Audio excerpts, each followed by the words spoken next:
They expected another routine midday chat, a prince discussing charity, a panel nodding politely.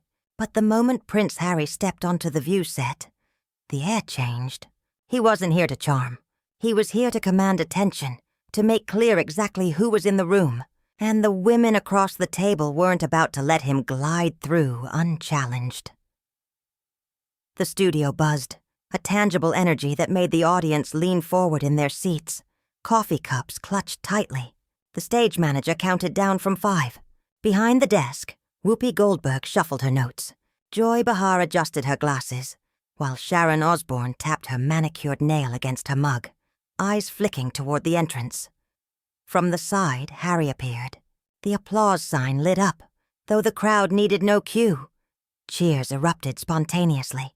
Dressed in a perfectly tailored navy suit, he moved with deliberate slowness, a faint smile playing on his lips, surveying the room like a man inspecting his subjects, rather than greeting guests.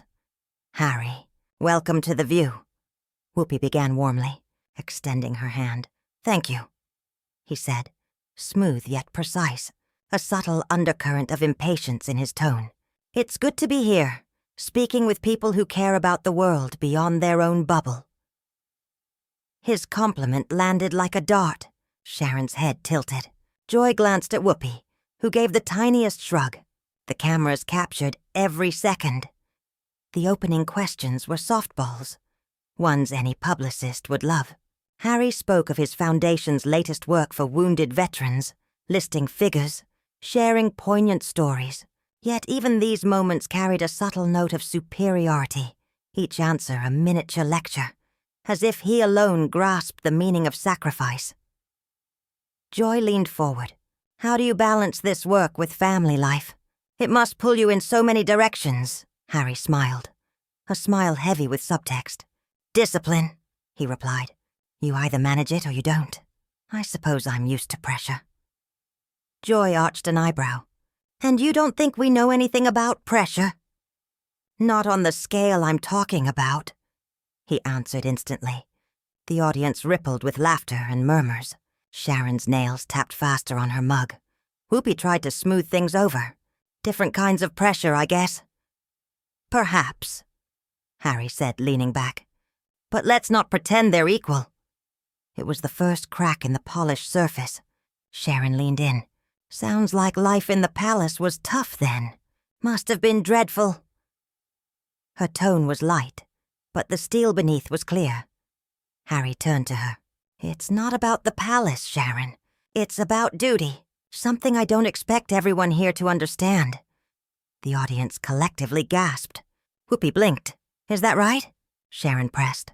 "Because I understand duty, and here in America we don't curtsy to anyone at the table."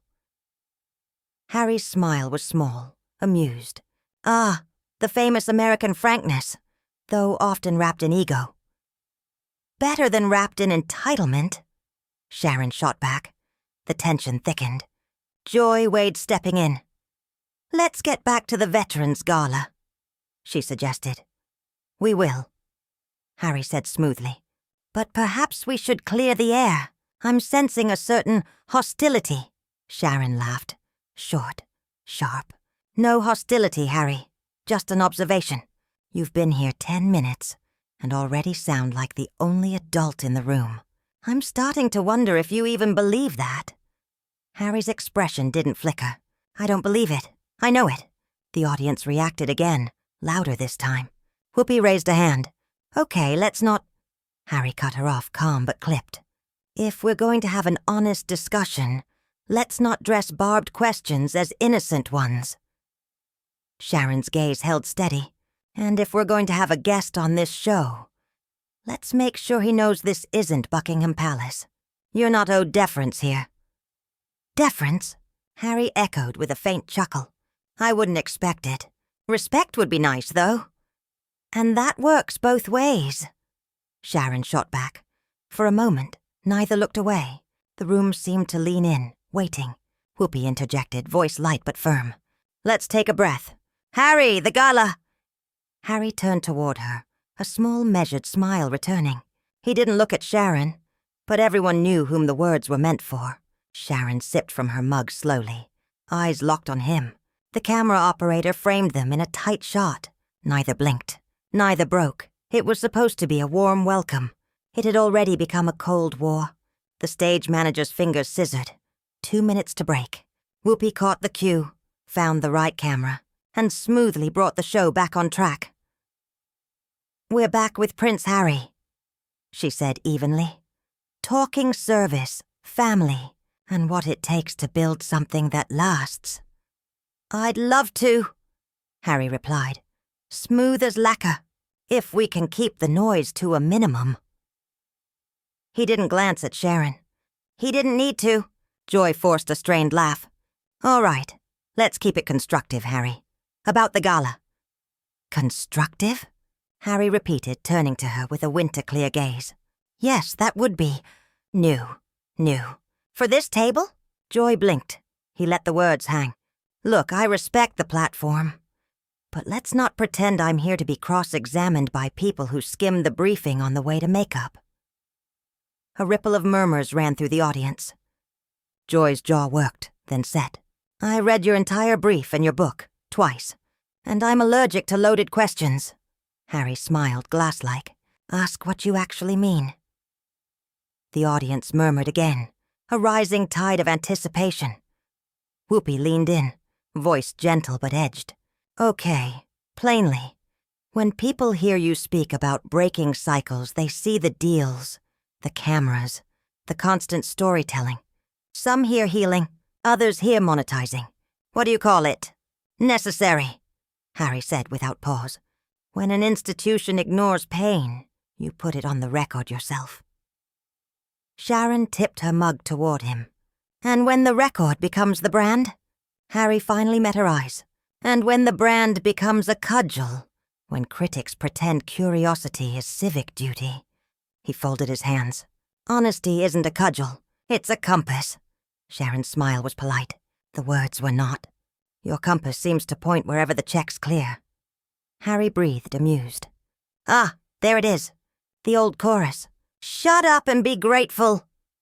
"Sorry, I didn't fly across an ocean to curtsy to that." "Good," Sharon shot back. "Because this is America. We don't curtsy. We clap back. And right now I'm clapping back at the tone. You called Whoopi's questions noise. You told Joy she skims. That's not honesty. It's hot." Harry pivoted toward the camera, charm fully on. "If I've been brusque, it's because I've lived the consequences of soft-pedaled truth." "It kills slowly." Whoopi tried to steer again. "Let's anchor in outcomes. You've raised real money, opened doors for veterans. Talk to me about tangible next steps. Jobs, counseling, pilot sites. San Diego expands next quarter. Harry said Norfolk was greenlit. We're building family support that actually works, not just hashtags and handshakes." He paused just long enough. "And we'll do it with or without the blessing of daytime TV." That small flare, a subtle superior tilt, sent a shiver through the audience. Joy's fingers drummed once on the desk. "We are daytime TV," she said softly. "And we brought you here to amplify the work. You don't have to step on people to stand tall." Harry considered her, then nodded, a nod miles short of contrition. "Noted." Sharon watched like a hawk. "There's the royal non-apology," she said. "You hear without owning." Harry's smile thinned. "You want ownership? I own my choices. I also own my right not to be spoken to like a naughty schoolboy." "Then stop acting like one," Sharon said, voice velvet with a blade hidden beneath. "Because the attitude at this table today, the correction, the condescension, that's royal brand energy. And I'll say it to your face. This isn't England. You don't get to swan in and grade everyone's questions like your staff back home." A cheer popped from the balcony, met with a hiss from the front rows. The floor manager windmilled, but no one settled. Harry leaned in, elbows on knees, utterly still.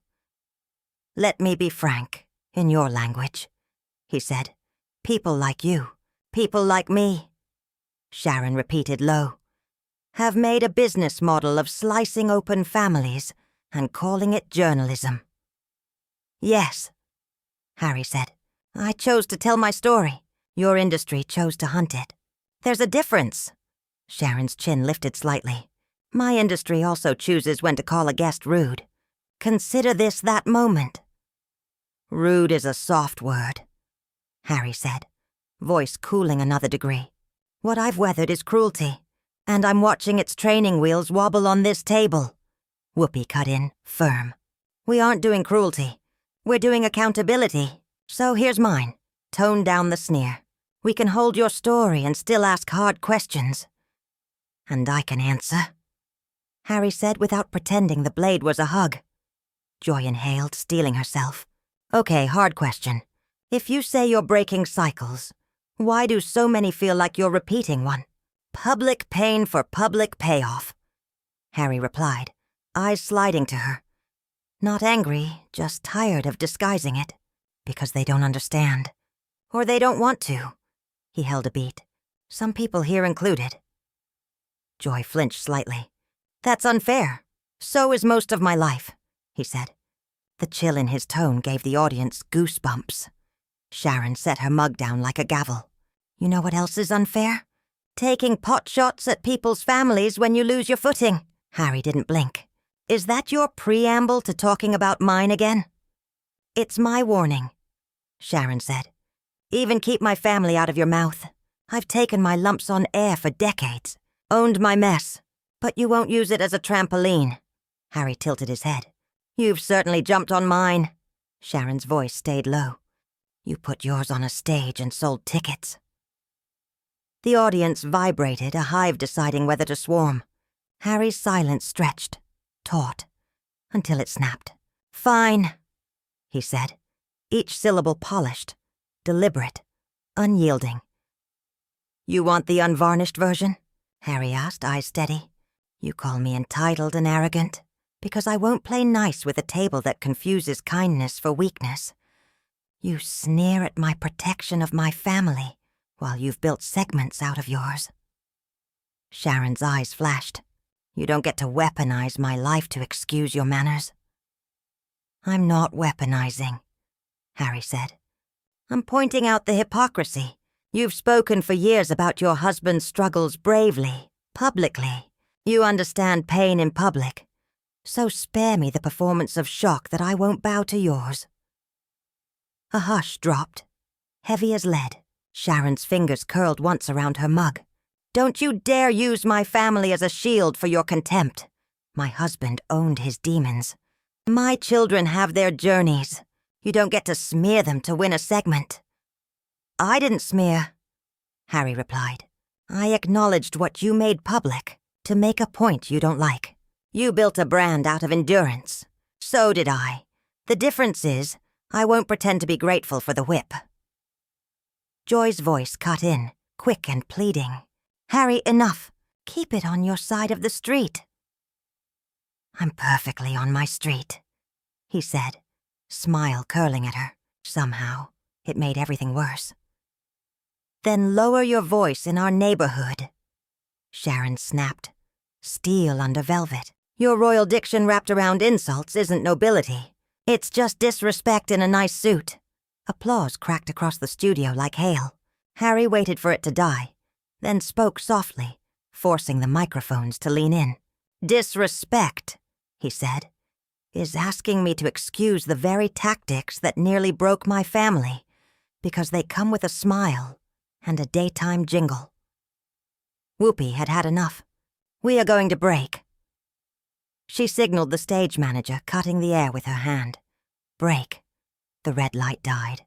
The studio exhaled in 100 stuttering breaths. Handlers surged. Water bottles appeared. The band leader asked a question no one heard. Joy stared at her mug as if it might show a better choice from 5 minutes ago. Sharon and Harry didn't move. Do you ever hear yourself? Sharon asked low, sharp. Not the crowd, not the words, not the way. You fold the table into a lecture and call it enlightenment. Do you ever hear yourself?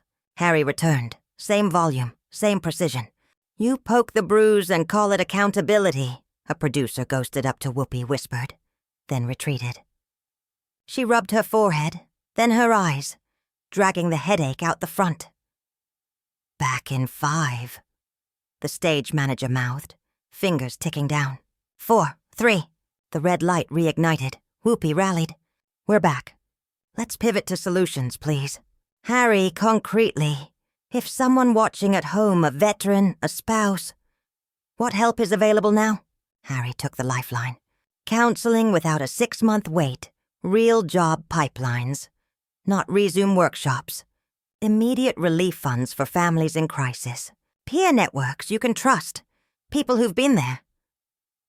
"That's solid," Joy said genuinely. Sharon nodded professional. "Good, because that's the only part of this that actually matters." Harry looked at her. Something sparking that wasn't anger. Something elemental. Then stop trying to make the rest of it a circus. Then stop walking in like the ringleader. Sharon returned. Whoopi's smile held by sheer will. Okay. One more question in this block." She shuffled cards that didn't need shuffling. "Harry, if you could say one thing to people who feel you've trashed the institution that raised you, what would it be?" He didn't hesitate. "You can love a house and still fix the rot. You can moan a country and still refuse to be its cautionary tale." Sharon said it, and somehow it landed like a challenge. Now try saying it without talking down to everyone who asks you how. Harry's patience gave a small, audible creak. "You know the funny thing about talking down? People only hear it that way when they're staring up from a pedestal they built for themselves." Sharon's lips parted. Not in shock, but in recognition that the only way out was through. "Here's my last word this block," she said, turning to the camera. Then back to Harry. "You've mistaken bluntness for brutality. We can tell the truth without bayonets. Start with that." The band swelled. The red light died. Applause hit on reflex. Chairs scraped as the room uncoiled by inches. A security guard took a half step closer to the wing and froze. Joyce sank back, exhaling. "If you're not surviving 2 more blocks of that," she whispered. Whoopi didn't answer. She watched Harry and Sharon still facing each other. Silence louder than any line thrown. Above, heat shimmered. Behind the glass, a producer said, "If it breaks, we let it. We're already in it." A cue card trembled in the AC draft. On the carpet, an invisible line was suddenly visible to everyone. Somewhere between a prince's pride and a broadcaster's backbone, something brittle waited to snap. The red tally light blinked on. Whoopi gave the thinnest smile. "We're back with Prince Harry," she said. "And I think we've covered a lot of ground this morning." "Let's try to end on a high note." Joy nodded. "Yes, Harry, maybe you could share a story from your work that really gives people hope." Harry leaned to his mic, tone smooth but eyes still hard. Hope comes from truth, and sometimes that truth is uncomfortable, especially for people used to hearing only what flatters them. Sharon tapped her nails once. "You mean the people who've been trying to ask reasonable questions for the past half hour?" Harry didn't flinch. "I mean, the people who confuse curiosity with entitlement, who think they can talk over me because they don't like the answers." Sharon leaned in. "No one's talking over you, Harry. We've been listening to you go on and on, all while tossing out little grenades about my colleagues, about me, about my family." Harry's mouth curled. "If the grenade fits." The audience gasped, sharp and collective, sucking the oxygen from the room. Sharon set her mug down with finality. "You really are proving my point. You're not here for a conversation. You are here to lecture, and then get offended when someone calls you out. It's pure royal arrogance. You're not in England anymore. No one here owes you reverence." Harry's tone dropped cold and deliberate. "And you're not the queen of anything here, Sharon. Just another loud voice trading on old scandals to stay relevant." Joy winced audibly. Whoopi raised both hands. "All right, let's not—" Sharon cut her off, voice gaining speed and bite. "You know what you are, Harry. A man with no career outside your surname. You've made a mess of your family. Your marriage is tabloid fodder, and you've built nothing that lasts longer than a news cycle. Without that last name, you're just another guy in a nice suit playing at being important." The audience erupted, some cheering, others booing. Cameras caught Harry's jaw tightening, knuckles whitening against the desk. Whoopi leaned in, pleading, "Harry, take a second!" But Harry's voice cut through, sharp as broken glass. "I don't need a second. I've had a lifetime of this. People pretending to care while waiting for the soundbite. I won't give you another one." With that, he unclipped his mic, set it down with deliberate tap, and stood. "Harry!"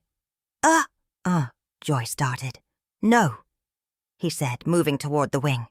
"I'm done. I've said what I came to say. The rest is just noise." Chaos erupted. Security stepped forward. Producers waved arms. Audience members shouted. Sharon watched him go, expression unreadable, chin high. As Harry reached the curtain, he turned once, just enough for the cameras to catch his final line. "You wanted honesty. There it is. Enjoy your ratings." And then he was gone. The red light blinked out. Whoopi exhaled hard, looking into a camera no longer live. "Well?" she said. "That happened." The audience buzzed like a hive. Sharon sat back, folded her arms, letting the noise wash over her. She landed her blows. Harry had walked. Daytime television had a new viral moment. Neither would come out of it unchanged.